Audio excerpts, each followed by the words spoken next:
Para sa ating ikaunang video ay galing sa nakakatakot na kuha sa Japan, kung saan sinubukang bisitahin at alamin ng isang residente ang nangyayari sa kanyang kapitbahay dahil sa mga nakakarinding tunog at malakas na kalabog tuwing gabi. Napapansin niya din na tila ba may batang lalaki na laging umiiyak at humihingi ng tulong. Kaya naman sinubukan niya itong kunan ng video para kausapin at tignan na rin sa loob. Panoorin natin.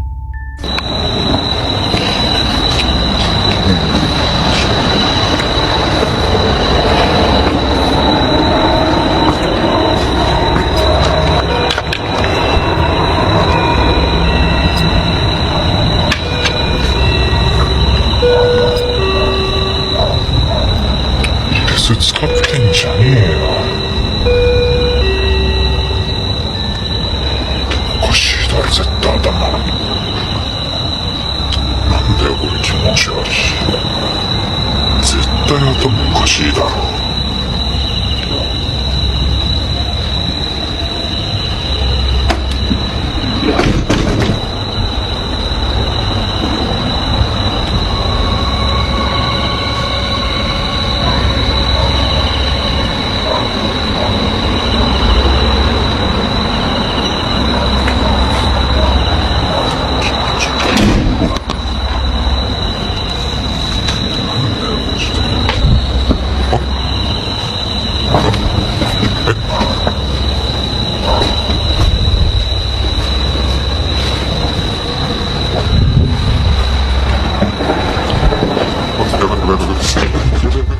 Ngunit teka, hindi pa dyan nagtatapos ang bidyong ito.